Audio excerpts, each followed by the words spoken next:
চাঁপাইনবাবগঞ্জে মাদক মামলায় মোহাম্মদ নজরুল ইসলাম ওরফে সুজন নামের স্বেচ্ছাসেবক লীগের এক নেতাকে যাবজ্জীবন কারাদণ্ড দিয়েছেন আদালত।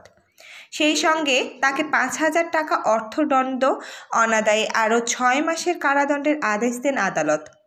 রোববার বিকেল 3টার দিকে চাঁপাইনবাবগঞ্জের দায়রা জজ মোহাম্মদ মিজানুর রহমান আসামির অনুপস্থিতিতে এই রায় ঘোষণা করেন। দণ্ডিত সুজন চাঁপাইনবাবগঞ্জ পৌরসভার বালুবাগান মহল্লার মোহাম্মদ ইব্রাহিমের ছেলে ও চাঁপাইনবাবগঞ্জ পৌর স্বেচ্ছাসেবক লীগের সাবেক সাধারণ সম্পাদক।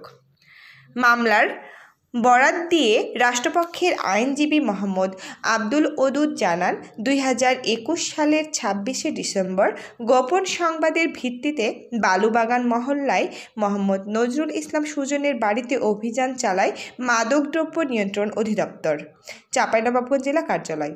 এ সময় তার শোবার ঘর থেকে 1200 নেশা জাতীয় মাদকদ্রব্য, বুপ্রেনরফিন ইনজেকশন সহ সুজনকে আটক করা হয়। এ ব্যাপারে সংস্থাটির পরিদর্শক ইলিয়াস হোসেন তালুকদার বাদী হয়ে সদর থানায় ওই দিনই মামলা দায়ের করেন। মামলার তদন্তকারী কর্মকর্তা মাদকদ্রব্য নিয়ন্ত্রণ অধিদপ্তর জেলা কার্যালয়ের এসআই আসাদুর রহমান মোহাম্মদ নজরুল ইসলাম সুজনকে অভিযুক্ত করে আদালতে অভিযোগপত্র দাখিল করেন। দীর্ঘ শুনানি শেষে এই দণ্ডাদেশ প্রদান করেন আদালত। দিলার জামান বন্যা, চাঁপাই টুডে।